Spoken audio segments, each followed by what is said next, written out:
Hey everyone, how you doing? This is Joe from Hogging Out, and in this video, we're going to go over feeding your brand new baby hognose snake, or if you have a picky baby that you have been feeding that is not feeding currently. Well, I'm going to go over some tips and tricks that might help you with that picky hognose or feeding your baby for the first time. Let's do this here on Hogging Out.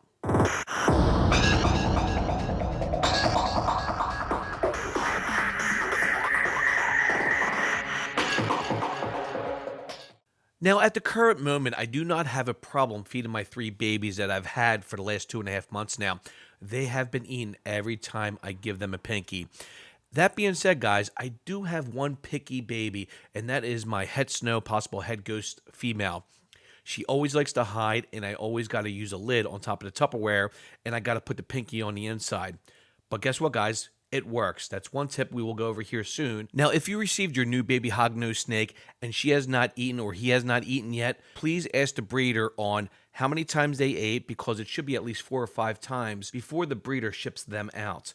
Also, ask the breeder if they are eaten with the pinkies inside a deli dish or inside a Tupperware bowl with the pinky inside with the lid on, because that's very important when it comes to the first time on feeding your new baby hognose snake.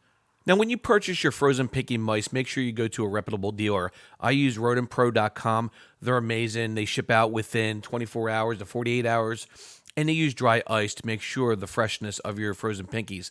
Now, they do use a Ziploc bag, which I do enjoy, because once you take out a few pinkies to feed your hognoses, you take the air out of it, you put it back in your freezer, and the shelf life with frozen pinkies is between 10 to 12 months, as long as you have a Ziploc bag and you keep it nice and fresh. Now, when it comes to preparing my frozen pinkies, I use a solo cup with warm water from the faucet. Now, when it comes to the warm water, make sure it's not too hot, not too cool. I usually like to keep the temperature of the water between 90 to 94 degrees. Now, when it comes to what dish you should use, I use a foggy Tupperware bowl, because once you put your hognose on the inside, they want to feel a little bit more secure, and I feed them actually inside the terrarium.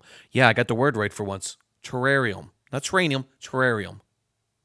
Now, you can use the deli dish method, which a lot of people do use. That works as well. If your breeder says, hey, listen, this baby hognose that you're going to receive is feeding off of tongues, of course, for the first time, try to feed your hognose with tongues. And if that doesn't work, I highly recommend putting the pinky on the outside perimeter of the deli dish or the Tupperware bowl and put the lid over top with, of course, your hognose inside. Your hognose will crawl around the perimeter of that Tupperware bowl or the deli dish, and eventually, boom. And when I use this method for my female, my head snow, possible head ghost, she eats every time using this method. Now, if you can, try feeding your hognose late morning. Reason being is they need a warm environment to digest their food. So, of course, if you put your lamps on in the morning, give them about an hour or two to get warmed up, and then feed them. Now, again, hognoses need a warm environment between 88 to 90 degrees on your warm side to digest their food. Do not hold your snake after feeding for at least 24 hours. Reason being is, let them sit there and digest their food. Let them be happy. Let them go, nom, nom, nom, this is good, this is good. Leave me alone. That's what they're saying to you. Leave me alone for at least 24 hours. And then you go hold and play with me.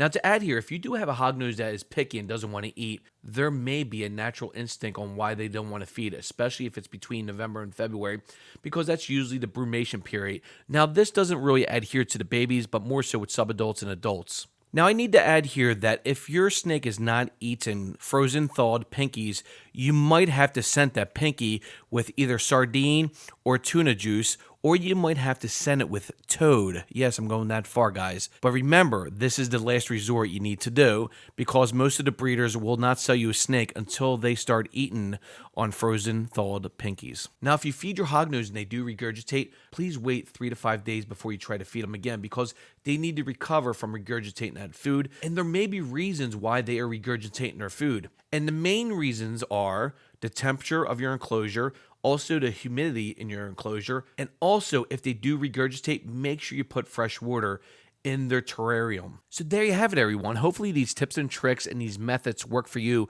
Now, if you have not seen my first video on Western hognose snake care, I go over receiving your baby hognose snake and also your terrarium setup. That link is down below in the description box. There you have it, everyone. Hopefully you enjoyed this video. Maybe you learned something here in this video. Please check me out on Instagram at HoggingOutNJ.